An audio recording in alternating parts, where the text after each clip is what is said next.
بسم اللہ الرحمن الرحیم۔ السلام علیکم friends and viewers jobs M C Qs YouTube channel میں آپ سب کو خوش آمدید کہتا ہوں۔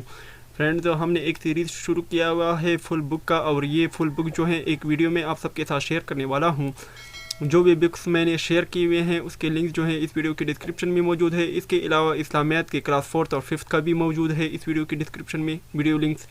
ابھی اسلامیات کلاس 6 کا ہم حل کرتے ہیں۔ تو یہ القرآن الکریم ایمانیات اور عبادات ہیں۔ تو یہ جو ہے یہ عربی کا ایک یہ عربی ہے، اور اس کا جو یعنی ترجمہ ہے کہ اے پروردگار یہ ادھر ہائڈ ہے اور ہمیں ثابت قدمی اور کفار پر فتح یاب کر۔ اس کے بعد نیکسٹ جو ہے کہ ربنا ظلمنا انفسنا وان لم تغفر لنا وترحمنا لنکونن من الخاسرین۔ اس کے بعد ہے کہ یہ اے پروردگار اور اگر تو ہمیں نہیں بخشے گا اور ہم پر نہیں کرے گا تو ہم تباہ ہو جائیں گے۔ اس کے بعد نیکسٹ جو ہے کہ توحید کی کیا معنی ہے؟ توحید کی معنی ہے ایک ماننا، یعنی ایکتا ماننا۔ اس کے بعد توحیدیت جو ہے وہ عقیدہ ہے جس میں صرف ایک یہ اس کا کریکٹ آنسر ہے۔ اس کے بعد نیکسٹ جو ہے کہ اسلامی عقائد میں سب سے پہلا عقیدہ جو ہے یہ توحید کا ہے۔ اس کے بعد پھر سے یہ عربی ہے، اور اگر آسمان اور زمین اللہ کی سوا اور عبود ہوئے تو زمین جو ہے ہو جاتے، یہ تھوڑا سا ہائڈ ہے اس سائڈ پہ۔ اس کے بعد کثرت پرستی یعنی پولیٹزم، وہ عقیدہ ہے جس میں ایک سے زائد خدا کو نعوذ باللہ مانتے ہیں، اس کو پولیٹزم کہتے ہیں۔ اس کے بعد نیکسٹ جو ہے قل هو اللہ احد، یعنی کہو کہ وہ ایک ہے، کہ وہ اللہ ایک ہے۔ اللہ الصمد، وہ معبود برحق بے نیاز ہے۔ لم یلد ولم یولد، نہ کسی کا باپ اور نہ کسی کا بیٹا ہے۔ اس کے بعد ولم یکن لہ کفوا احد، اور کوئی اس کا ہمسر نہیں۔ اللہ تعالیٰ کی ذات میں کسی کو شریک یا حصے دار ٹھہرانا کیا کہلاتا ہے؟ شرک کہلاتا ہے۔ اس کے بعد نیکسٹ جو ہے کہ ایاک نعبد و ایاک نستعین، اے پروردگار ہم تیری ہی عبادت کرتے ہیں اور تو ہی سے مانگتے ہیں۔ اس کے بعد نیکسٹ جو ہے کہ اہدنا الصراط المستقیم، ہم کو سیدھا راستے پر چلا۔ اس کے بعد نیکسٹ جو ہے کہ عقیدہ توحید پر ایمان رکھنے والے شخص جرأت مند اور بہادر ہوتا ہے۔ اس کے علاوہ عقیدہ توحید انسان میں صبر و استقامت پیدا کرتا ہے۔ اس کے بعد نیکسٹ جو ہے کہ لفسدتا فساد برپا ہونا۔ صراط مستقیم کے معنی ہے سیدھا راستہ۔ اس کے بعد نعبدو کے معنی ہے ہم تیری ہی عبادت کرتے ہیں۔ اس کے بعد نیکسٹ جو ہے اذان کے لغوی معنی ہے بلاوا یا اعلان ہے۔ اس کے بعد اذان کے کلمات جو ہے حضرت زید رضی اللہ تعالیٰ عنہ نے خواب میں سنے، اور پھر حضرت محمد صلی اللہ علیہ وسلم کے کہنے پر حضرت بلال رضی اللہ تعالیٰ عنہ کو سکھائے گئے۔ اس کے بعد نیکسٹ جو ہے کہ حضرت محمد صلی اللہ علیہ وسلم نے سب سے پہلا مؤذن جو ہے حضرت بلال رضی اللہ تعالیٰ عنہ کو مقرر کیا تھا۔ اس کے بعد نیکسٹ جو ہے کہ اذان دینا ہجرت کے بعد شروع ہوا۔ اس کے بعد اذان میں اللہ تعالیٰ کی بڑائی 6 دفعہ بیان ہوتی ہے۔ اس کے بعد نماز کو عربی میں صلاۃ کہتے ہیں، اور اس کے لغوی معنی ہے دعا۔ ارکان اسلام میں دوسرا رکن نماز ہے۔ اس کے بعد یہ بھی عربی ہے، اور اس کا جو ترجمہ ہے کہ نماز پڑھا کرو، زکوٰۃ دیا کرو، اور اللہ کے ساتھ جھکنے والوں کے ساتھ جھکا کرو۔ اس کے بعد نیکسٹ جو ہے الصلاۃ عماد الدین، یعنی نماز دین کا ستون ہے۔ اس کے بعد اللہ تعالیٰ کا ارشاد ہے، یہ عربی ہے، اور اس کا ترجمہ یہ ہے کہ بے شک نماز بے حیائی اور بری باتوں سے رکتی ہے۔ اس کے بعد نماز کے فرائض جو ہے 2 قسم کے ہیں، ایک باہر، ان کو شرائط کہتے ہیں، اور ایک اندر ہے جن کو ارکان کہتے ہیں۔ نماز کے شرائط جو ہیں 6 ہیں: طہارت، نماز کی جگہ کا پاک ہونا، سطر، قبلہ کی طرف رجوع کرنا، وقت اور نیت، یہ جو ہے نماز کے شرائط ہیں۔ اس کے بعد نیکسٹ جو ہے ارکان جو ہیں 7 ہے: تکبیر تحریمہ، قیام، قرات، رکوع، سجدہ، اور آخری قاعدہ یعنی تشہد اور سلام۔ اس کے بعد مرگ کا سطر جو ہوتا ہے یہ ناف سے لے کر گھٹنے تک چھپانا ہے۔ اس کے علاوہ عورت کا سطر جو ہوتا ہے سوائے چہرے، ہاتھ، پاؤں کے باقی پورا جسم چھپانا ہے۔ اس کے علاوہ قبلہ کی طرف رخ کا مطلب ہے بیت اللہ کی طرف منہ کرنا۔ اس کے بعد نماز شروع کرنے سے پہلے ہاتھوں کو کانوں تک اٹھانے اللہ اکبر کہنا تکبیر تحریمہ کہلاتا ہے۔ اس کے بعد قیام کی معنی ہے سیدھا کھڑا ہونا۔ اس کے بعد نماز میں عاجزی کے ساتھ دونوں ہاتھ گھٹنوں پر رکھ کر جھک جانے کو رکوع کہتے ہیں۔ اس کے بعد قعدہ جو ہوتا ہے بیٹھنے کی حالت کو کہتے ہیں، اور تشہد کا مطلب ہے گواہی دینا۔ اس کے بعد حدیث کے مطابق جان بوجھ کر نماز چھوڑنا کیا ہے؟ کفر ہے۔ اس کے بعد یہ عربی ہے اور اس کی معنی ہے رکوع کرنے والا. اس کے بعد حدیث کی روح سے نماز دین کا ستون ہے. اس کے بعد المنکر کی معنی ہے انکار کرنے والے. اس کے بعد ارکان نماز جو ہیں ارکان رکن کی جمع ہے اور رکن کی جمع ہے اور رکن کی معنی ہے فرض. اور تو ارکان نماز جو ہیں فریض نماز کا دوسرا نام ہے اور ان میں سے کوئی بھی رہ جائے تو نماز نہیں ہوگی. اس کے علاوہ غسل کے کتنے فرض ہے؟ غسل کے 3 فرض ہے. کلی کرنا، ناک میں پانی ڈالنا اور سارے جسم پر ایک مرتبہ پانی بہانا. اس کے بعد وضو کے فرض کتنے ہیں؟ وضو کے 4 فرض ہیں. منہ دھونا، دونوں ہاتھ کہنیوں سمیت دھونا، چوتھائی حصہ سر کا مسح کرنا، دونوں پاؤں کو ٹخنوں تک دھونا. اس کے بعد نیکسٹ جو ہے نماز جنازہ کیا ہے؟ یہ ایک فرض کفایہ ہے. حضرت محمد صلی اللہ علیہ وسلم کا ارشاد ہے جس نے کوئی نماز جنازہ پڑھی تو اس کے لیے 1 قرات ثواب ہے، اور اگر میت کی تدفین تک ٹھہرا تو 2 قرات ثواب ہے، اور قرات جو ہے احد پہاڑ کے برابر ہے. اس کے بعد نیکسٹ جو ہے کہ کل نفس ذائقۃ الموت، یعنی ہر جاندار کو موت کا مزہ چکھنا ہے. اس کے بعد میت کو جو لباس پہنائی جاتی ہے اس کو کفن کہتے ہیں. حج کی لغوی معنی ہے ارادہ یا قصد کرنا. حج اسلام کا 5واں رکن ہے. اس کے علاوہ نماز تمام عمر میں 1 دفعہ حج کرنا فرض ہے جو استطاعت رکھتا ہو. حج جو ہے 9 ہجری کو فرض ہوئی. بیت اللہ کی تعمیر حضرت ابراہیم علیہ السلام اور حضرت اسماعیل علیہ السلام نے کی. استطاعت کی معنی ہے طاقت رکھنا. حج کی استطاعت رکھنے کے باوجود حج نہ کرنا بڑا گناہ ہے. اس کے علاوہ فرض کفایہ کیا ہے؟ فرض کفایہ کا مطلب یہ ہے کہ اگر چند آدمی بھی پڑھ لیں تو سب بری جمع ہو گئے، ورنہ سب گنہگار ہوں گے جن کو خبر پہنچی تھی اور وہ نہیں آئے. یہ فرض کفایہ ہے. اس کے بعد حج جو ہے حج ہر سال ذوالحج کے 8 سے 12 تاریخ کو ادا کی جاتی ہے.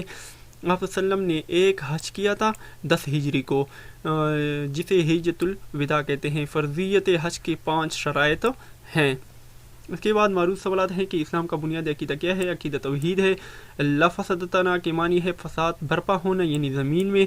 اس کے بعد نیک جو ہے توحید کا مطلب کیا ہے کہ اللہ تعالیٰ ذات و صفات میں یکتا ہے. اس کے بعد عقیدہ توحید انسان میں پیدا کرتی ہے، کیا پیدا کرتی ہے؟ جرت و بہادری. اس کے بعد نیکسٹ جو ہے کہ اذان کی ضرورت کب محسوس ہوئی؟ 1 ہجری کو. اس کے بعد نیکسٹ جو ہے کہ اذان کے الفاظ کس صحابی نے خواب میں دیکھے؟ حضرت عبداللہ بن زید نے رضی اللہ تعالیٰ عنہ نے. اس کے بعد اذان جو ہے ڈیش ہے سنت موقدہ ہے. اس کے بعد اذان کہتے وقت مؤذن کا باوضو ہونا کیا ہے؟ مستحب ہے. اس کے بعد مسجد نبی کے پہلے مؤذن کون تھے؟ حضرت بلال رضی اللہ تعالیٰ عنہ تھے. اس کے بعد نیکسٹ جو ہے کہ اذان میں اللہ تعالیٰ کی بڑائی جو ہے بیان کی جاتی ہے 6 مرتبہ. اس کے بعد صلاۃ کے معنی ہے نماز. اس کے بعد حدیث مبارک کے مطابق جان بوجھ کر نماز چھوڑنا کیا ہے؟ کفر ہے. اس کے بعد فرائض نماز کتنے ہیں؟ فرائض نماز 7 ہیں. اس کے بعد نماز کی شرائط کتنی ہیں؟ 6 ہیں. اس کے بعد واجبات نماز کتنے ہیں؟ 14 ہیں. نماز جنازہ کیا ہے؟ یہ ایک فرض کفایہ ہے. نماز جنازہ میں تکبیریں ہوتی ہے، 4 تکبیریں ہوتی ہیں. اس کے علاوہ نماز جنازہ کے ارکان جو ہوتے ہیں 2 ہوتے ہیں، 4 بار تکبیر اور کھڑے ہو کر پڑھنا. اس کے بعد نیکسٹ جو ہے کہ نماز جنازہ کی سنتیں کتنی ہے؟ 3 ہیں. اس کے علاوہ صلح حدیبیہ. صلح حدیبیہ جو ہے حدیبیہ جو ہے ایک کنویں کا نام ہے جو مکہ مکرمہ سے تقریباً 18 کلومیٹر کے فاصلے پر ہے، اور اسی کنویں کے پاس ایک چھوٹا سا گاؤں بھی آباد ہے. حضرت محمد صلی اللہ علیہ وسلم اور مشرکین مکہ کے درمیان اس مقام پر ایک معاہدہ ہوا جو صلح حدیبیہ کے نام سے مشہور ہے. ہجرت کے 6 سال حضرت محمد صلی اللہ علیہ وسلم عمرہ کے لیے آئے اور تقریباً 1,500 صحابہ رضی اللہ تعالیٰ عنہ بھی ساتھ لائے، لیکن بغیر عمرہ کے چلے گئے تھے. صلح حدیبیہ کے موقع پر حضرت عثمان رضی اللہ تعالیٰ عنہ اور حضرت محمد صلی اللہ علیہ وسلم نے سفیر بنا کر بھیجا تھا حضرت عثمان رضی اللہ تعالیٰ عنہ کو. اس کے علاوہ صلح حدیبیہ کے موقع پر جب حضرت عثمان غنی رضی اللہ عنہ کو قریش مکہ نے روک دیا تو حضور مسلمانوں میں تکافل ہوئی کہ حضرت عثمان رضی اللہ تعالیٰ عنہ کو شہید کر دیا گیا. تو حضور صلی اللہ علیہ وسلم نے سب صحابہ سے حضرت عثمان رضی اللہ کی شہادت کا بدلہ لینے کے لیے بیعت لیا، جسے بیعت رضوان کہتے ہیں. بیعت رضوان کے ڈر سے مشرکین نے سہیل بن عمرو کو حضرت محمد صلی اللہ علیہ وسلم کے پاس صلح کے لیے بھیج دیا. اس کے علاوہ صلح حدیبیہ کی پہلی شرط یہ تھی کہ مسلمان بیت اللہ کی زیارت کے بغیر واپس چلے جائیں گے اور اگلے سال صرف 3 دن مکہ میں قیام کریں گے. صلح حدیبیہ کا معاہدہ جو ہے 10 سال کے لیے تھا. اس کے علاوہ صلح حدیبیہ کے دوران ابو جندل رضی اللہ تعالیٰ عنہ جو ہیں مسلمان ہو گئے تھے. اس کے بعد صلح حدیبیہ کے مطابق حضرت محمد صلی اللہ علیہ وسلم اگلے سال صحابہ کے ساتھ عمرہ ادا کیا. صلح حدیبیہ کو قرآن مجید میں فتح مبین بھی کہتے ہیں۔ اس کے بعد فرمان روادا کو دعوت، حضرت محمد صلی اللہ علیہ وسلم نے شاہ ہرقل کے نام پہلا مرسلہ اپنے سفیر وحید کلبی رضی اللہ تعالیٰ عنہ کے ہاتھ بھیجا تھا۔ شاہ ہرقل قوم کی بغاوت کی وجہ سے ایمان نہ لائے۔ اس کے بعد حضرت محمد صلی اللہ علیہ وسلم نے دوسرا مراسلہ حارث بن ابی ثمر رضی اللہ کے نام اپنے سفیر حضرت شجاع بن وہیب رضی اللہ تعالیٰ عنہ کے ہاتھ بھیجا، یہ بھی ایمان نہ لائے اور گمراہی بھٹکتا رہا۔ اس کے بعد حضرت محمد صلی اللہ علیہ وسلم نے تیسرا مراسلہ جو ہے کسرا پرویز کے نام اپنے سفیر حضرت عبداللہ بن حذافہ رضی اللہ تعالیٰ عنہ کے ہاتھوں بھیجا۔ اس نے مراسلے سے پہلے اللہ اور رسول کا نام دیکھنے کے بعد مراسلہ پڑھ دیا۔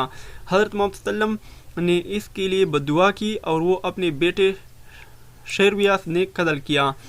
اس کے بعد حضرت محمد صلی اللہ علیہ وسلم نے چوتھا مراسلہ سلطان مکوکس کے نام اپنے سفیر حضرت حاتب بن ابی بلتغا رضی اللہ تعالیٰ عنہ کے ہاتھوں بھیجا، لیکن یہ بھی اپنی قوم کی رسی ایمان نہ لا سکا۔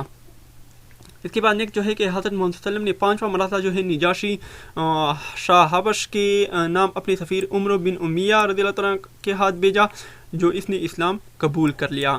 اس کے بعد حضرت صلی اللہ علیہ وسلم نے چھٹا مراسلہ جو ہے حذو بن علی حنفی کے نام اپنے سفیر حضرت سلید بن عمر رضی اللہ تعالیٰ عنہ کے ہاتھ بھیجا، لیکن وہ بھی اسلام قبول نہ کر سکا۔ اس کے بعد نیکسٹ جو ہے کہ حضرت محمد صلی اللہ علیہ وسلم نے ساتواں مراسلہ جو ہے منڈر بن ساوا کے نام اپنے سفیر حضرت علا بن حیدری رضی اللہ تعالیٰ عنہ کے ہاتھ بھیجا اور وہ بخوشی مسلمان ہو گئے۔ اس کے بعد غزوہ خیبر جو ہے 7 ہجری کو ہوئی تھی۔ خیبر مدینہ سے جو ہے شمال کی طرف ہے، 200 کلومیٹر کے فاصلے پر ہے۔ خیبر جو ہے کھجور کے گنے باغات تھے، اور 7 ہجری کو حضرت محمد صلی اللہ علیہ وسلم 1400 صحابہ کو لے کر مدینہ سے خیبر کی طرف روانہ ہوئے۔ قلعہ کموز کے پہلوان مرحب کو حضرت علی رضی اللہ تعالیٰ عنہ نے قتل کر دیا تھا۔ اس کے علاوہ خیبر معرکہ میں 93 یہودی ہلاک ہوئے، جبکہ 15 صحابہ نے جام شہادت نوش کیا۔ اس کے بعد یہودیوں کا سب سے پہلے اہم قلعہ کموز تھا اور پہلوان مرحب کے کنٹرول میں تھا۔ خیبر مرکہ کے دوران یہودیوں نے سامان جنگ قلعہ نائم میں جمع کیا ہوا تھا۔ لشکری اسلام خیبر شام کے وقت پہنچا۔ اس کے علاوہ معروضی سوالات یہ ہیں کہ حدیبیہ تھا، یہ کیا تھا؟ چھوٹا سا گاؤں تھا۔ حدیبیہ جو ہے یہ مکہ سے تقریباً 18 کلومیٹر کے دور ہے، 18 کلومیٹر۔ صلح حدیبیہ کس سن ہجری میں ہوا تھا؟ 6 ہجری میں ہوا تھا۔ صلح حدیبیہ میں قریش کی نمائندگی کس نے کی؟ سہیل بن عمرو نے کی۔ اس کے علاوہ صلح حدیبیہ کس نے تحریر کیا؟ حضرت علی رضی اللہ تعالیٰ عنہ نے تحریر کیا۔ اس کے علاوہ آپ صلی اللہ علیہ وسلم کے ساتھ 1,500 صحابہ رضی اللہ تعالیٰ عنہ جو تھے جانے کے لیے تیار تھے۔ اس کے بعد مسلمانوں کو کوئی بھی ہتھیار لے جانے کی اجازت نہیں تھی سوائے تلوار کے۔ اس کے علاوہ مشرکین نے حضرت عثمان رضی اللہ تعالیٰ عنہ کو بیت اللہ کا دعویٰ کرنے کی پیش کی تو آپ صلی اللہ علیہ وسلم نے یہ پیشکش رد کر دی۔ اس کے بعد بادشاہوں کے نام نبی کریم صلی اللہ علیہ وسلم کے خطوط میں شروع میں لکھا ہوتا تھا سلام ہو اس پر جو ہدایت کے اتباع کریں۔ اس کے بعد حارث بن ابی ثمر کے پاس حضور صلی اللہ علیہ وسلم کا خط لے گئے تھے حضرت شجاع بن دہب رضی اللہ تعالیٰ عنہ۔ ہرقل نے اسلام قبول نہیں کیا۔ حارث بن ابی ثمر نے اسلام قبول نہیں کیا۔ کسرا نے نبی کریم صلی اللہ علیہ وسلم کا خط پاڑ دیا۔ اس کے بعد جب نجاشی کو آپ صلی اللہ علیہ وسلم کا خط ملا تو احتراماً زمین پر بیٹھ گئے۔ اس کے بعد اگر روگردانی کرو گے تو تمہاری مجوس رعایا کا گناہ بھی تم پر ہوگا۔ یہ جملہ نبی کریم صلی اللہ علیہ وسلم نے کس فرمانوار کو لکھا؟ کسرا پر پرویز کو۔ اس کے بعد لشکری اسلام خیبر کب پہنچے تھے؟ رات کو پہنچے تھے۔ قلعہ کموز کس نامی گرامی پہلوان کا تھا؟ مرحب کا تھا۔ مرحب کو کس نے قتل کیا تھا؟ حضرت علی رضی اللہ تعالیٰ عنہ نے۔ اس کے علاوہ غزوہ خیبر میں کتنے یہودی ہلاک ہوئے تھے؟ 93۔ اس کے علاوہ غزوہ خیبر میں کتنے صحابہ نے جام شہادت نوش کیا تھا؟ 15 نے۔ اس کے بعد نیکسٹ جو ہے ماب چہارم اخلاق و آداب۔ طہارت کے معنی ہے یعنی صفائی اور پاکیزگی۔ اسلام دین کی فطرت، اسلامی دین فطرت ہے اور یہ عربی ہے۔ اس میں کہا گیا ہے کہ بے شک توبہ کرنے والوں اور پاک صاف رہنے والوں، یہ ابھی ہائٹ ہے ادھر، یہ سورہ بقرہ کی آیت ہے۔ اس کے بعد واللہ یحب المطہرین، اللہ تعالیٰ پاک رہنے والوں کو پسند کرتا ہے، یہ سورہ توبہ کی آیت ہے۔ اس کے بعد نیکسٹ جو ہے یہ بھی آیت ہے اور اس کے ترجمہ جو ہے اور اپنے کپڑوں کو پاک رکھو ناپاکی سے دور رہو، یہ سورہ مائدہ کی ہے۔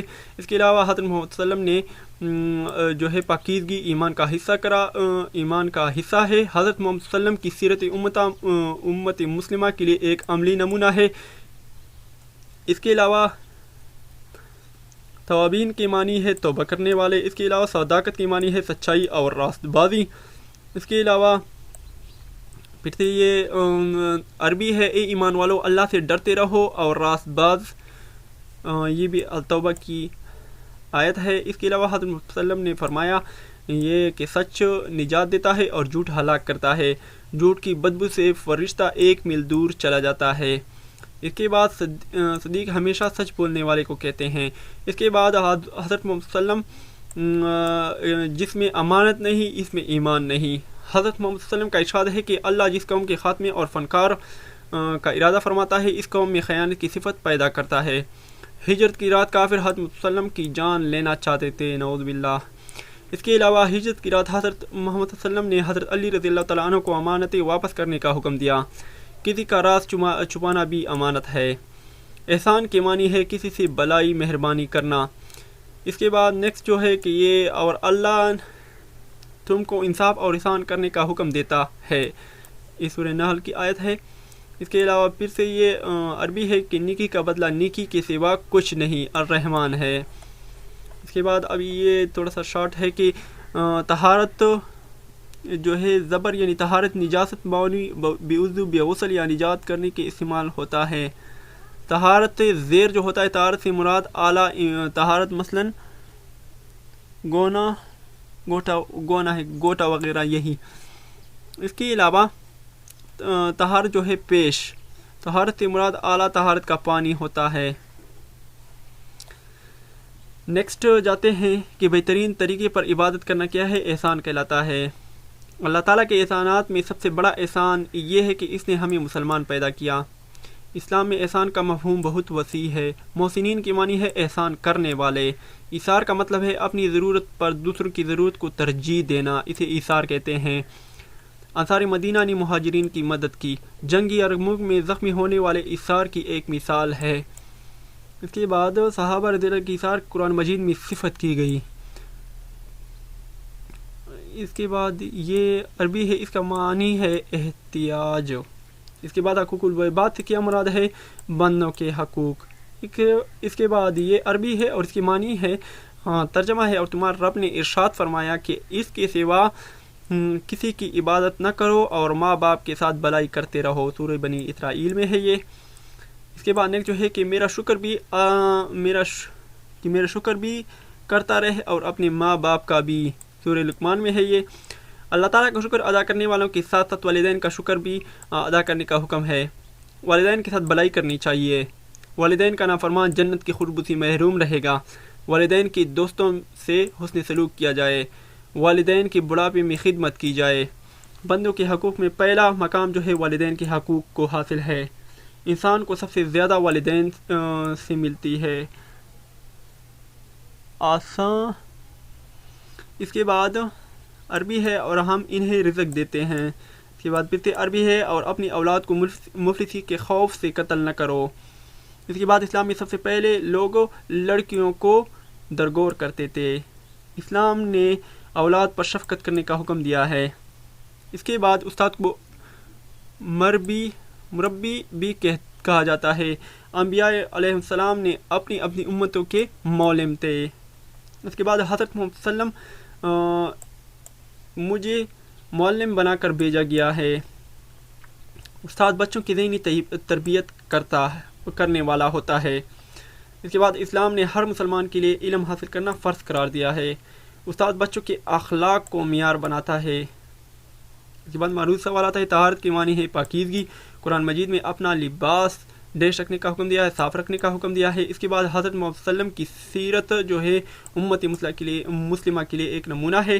اس کے بعد کہا کر مسجد میں جانا نہیں چاہیے۔ ٹماٹر پیاز ہو گئے۔ اس کے بعد جھوٹ ہمیں ہلاک کرتا ہے۔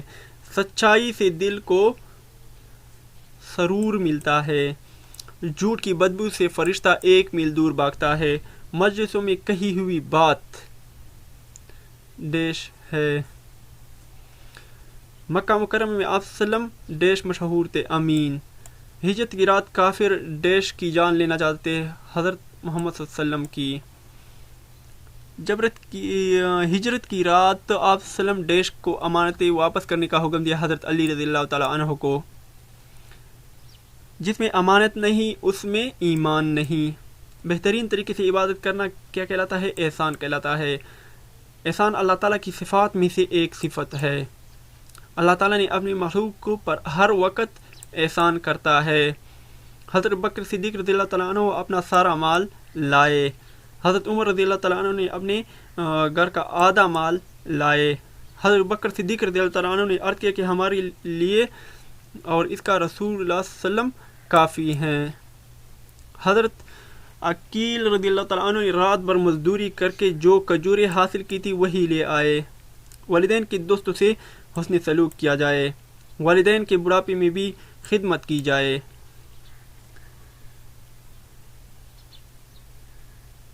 پڑوسی کو کوئی خوشی ہو تو مبارکباد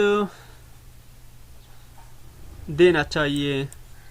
آپ صلی اللہ علیہ وسلم نے ایک عورت کو دوزخی قرار دیا کیونکہ وہ ہمسائے کو تنگ کرتی تھی۔ اس کے بعد نیکسٹ جو ہے یہ پھر سے ریپیٹ ہوا ہے، یہی پیج جو میں نے حل کیا ہوا ہے۔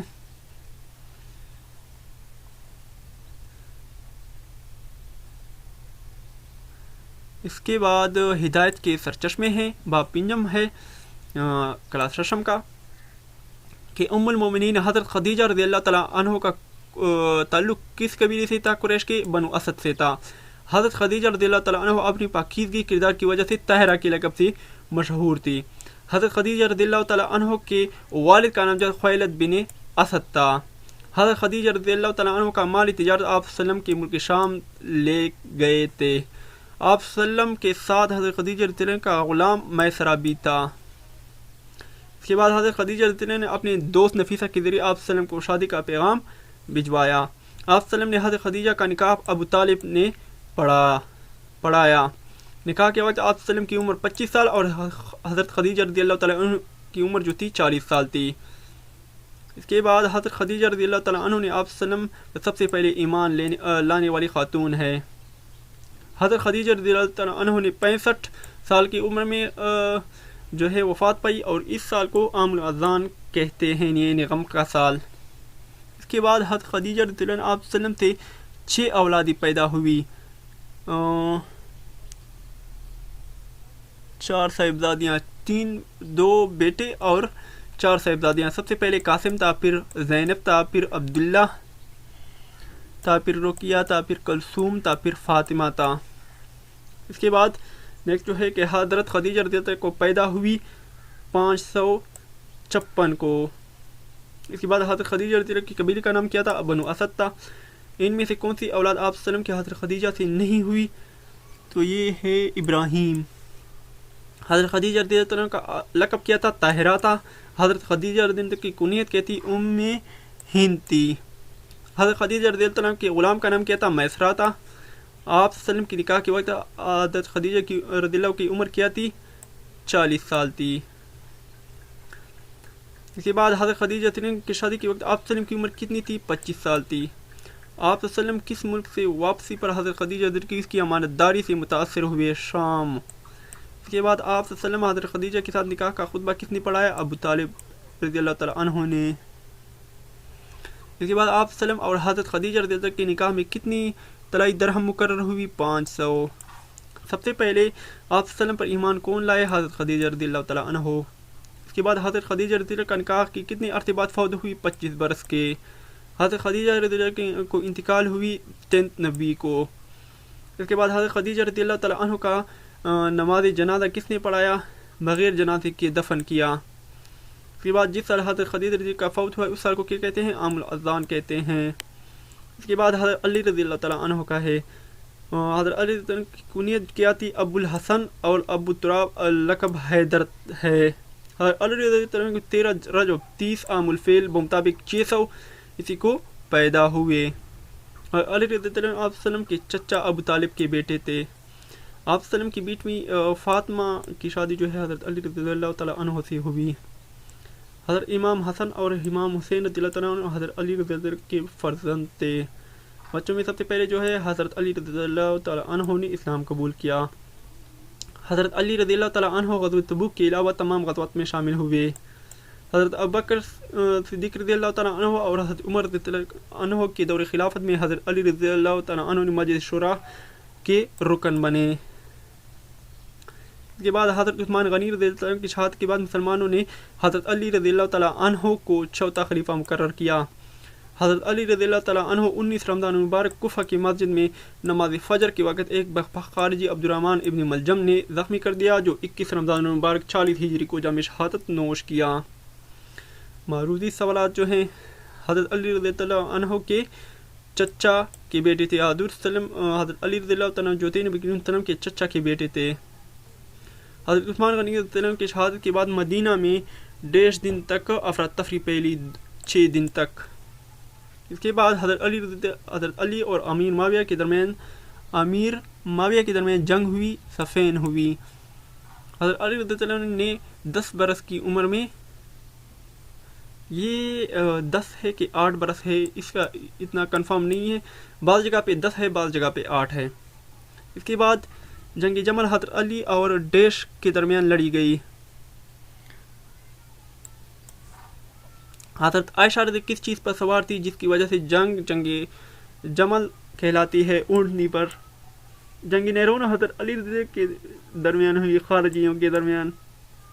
آپ تعالیٰ کی قبر مبارک کو کس نے اتارا؟ حضرت علی رضی اللہ تعالیٰ عنہ نے. کس سن ہجری میں حضرت علی رضی اللہ تعالیٰ عنہ نے خلافت اسلامی کا منصب سنبھالا؟ 30 ہجری میں.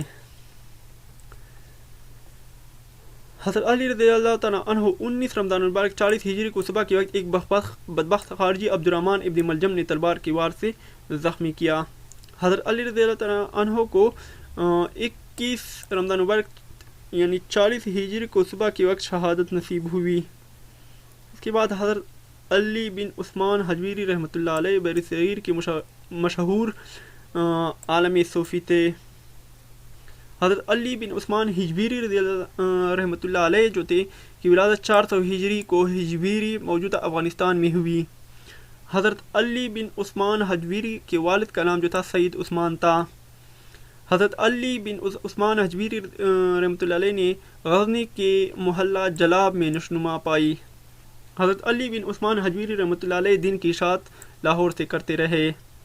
حضرت علی بن عثمان حجویری رحمۃ اللہ علیہ کی مشہور تصنیف جو تھی کشف المحجوب ہے. حضرت علی بن عثمان حجویری رحمۃ اللہ علیہ 465 ہجری کو وفات پا گئے. اس کے بعد حضرت علی بن عثمان حجویری رحمۃ اللہ کے مروی سوالات ہیں. حضرت علی بن حجویری رحمۃ اللہ علیہ غزنی شہر سے متصل ایک بستی حجویری میں 400 ہجری کو پیدا ہوئے. حضرت علی حجویری رحمۃ اللہ کا لقب جو تھا ابو الحسن تھا. اس کے بعد حضرت علی بن عثمان حجویری رحمۃ اللہ علیہ لوگوں کا لقب سے مشہور تھے، یعنی گنج بخش، داتا گنج بخش. اس کے بعد حضرت علی بن عثمان حجویری رحمۃ اللہ تبلیغ اشاعت کے لیے 1030 تا 140 میں لاہور تشریف لائے. حضرت علی بن عثمان حجویری رحمۃ اللہ علیہ 11ویں صدی کے دوران میں ایک فارسی صوفی اور عالم تھے. حضرت علی بن عثمان حجویری کا مزار کہاں پر ہے؟ لاہور میں ہے. حضرت علی بن عثمان حجویری نے ڈیش یعنی 1070 میں لاہور میں فوت ہوئے. اس کے بعد نیکسٹ ہے طارق بن زیاد رحمۃ اللہ علیہ کا تعلق جو تھا شمالی افریقہ کے ببر قبائل سے تھا. طارق بن زیاد رضی اللہ عنہ نامور مسلمان جنرل موسیٰ نصیر کی تربیت یافتہ تھے. موسیٰ نصیر نے طارق بن زیاد کو شہر تنہا کا حاکم اور شمالی افریقہ میں اسلامی افواج کا سپہ سالار مکمل کیا. اندلس میں عیسائی حکومت قائم تھی اور بہت برے حالات تھے. اندلس کی ایک سردار کاؤنٹ جولین نے موسیٰ نصیر سے درخواست کی اندلس پر حملہ کرے. اندلس جو ہے شمالی افریقہ کے بالکل سامنے یورپ کے جنوب مغربی کنارے پر ایک حسین و جمیل جزیرہ نما ہے. آج کل اس پر پرتگال اور اسپین ممالک ہیں۔ موسیٰ نصیر نے طارق بن زیاد رحمۃ اللہ علیہ کو 7,000 سپاہیوں کے ساتھ حملے کے لیے بھیج دیا۔ طارق بن زیاد رحمۃ اللہ علیہ ساحل اندلس کی جس حصے پر اتری اس کا نام جبل الطارق رکھا گیا، جسے آج جبل العلق کہتے ہیں۔ موسیٰ نصیر بن طارق زیاد 5,000 فوج اور بھیجی اور ٹوٹل جو ہے 12,000 ہو گئی، جبکہ عیسائی فوج کی تعداد جو تھی 1,00,000 تھی۔ عیسائی فوج کا لیڈر جو بادشاہ تھا وہ آڈرک تھا، جس میں عیسائیوں کو شکست ہوئی، اور یہ واقعہ جو ہے 5 شوال 96 ہجری بمطابق 711 کو پیش آیا اور اسلامی حکومت قائم ہوئی۔ مروز سوالات جو ہے، طارق بن زیاد جو تھا وہ 670 عیسوی کو مراکش کے شہر میں پیدا ہوئے۔ طارق بن زیاد جو تھا نسل سے تعلق رکھنے والے تھے بربر۔ اس کے بعد عیسائی حکومت کی مظالم کے بارے میں کس نے مسلمانوں کو مطلق اکاؤنٹ جولین نے۔ طارق بن زیاد کس علاقے کے حاکم تھے؟ تلنجہ۔ 30 اپریل ڈیش کو طارق کی افواج جبل العلق پر اتری 711۔ طارق بن زیاد کی نگرانی مسلمان لشکر کی تعداد کتنی تھی؟ 7,000 تھی۔ تو فرینڈ یہ تھی آج کی میرے پاس ویڈیو۔ امید ہے کہ ویڈیو آپ کو پسند آئی ہوگی۔ اگر پسند آئی تو ویڈیو کو لازمی لائک کریں، شیئر کریں، دوستوں کو بھی انوائٹ کریں کہ وہ ہماری اس یوٹیوب چینل جابز ان سیکرٹس کو لازمی سبسکرائب کریں۔ تب تک کے لیے مجھے اجازت دیجیے گا ایڈمن عرب کنگ کے ساتھ۔ اللہ حافظ۔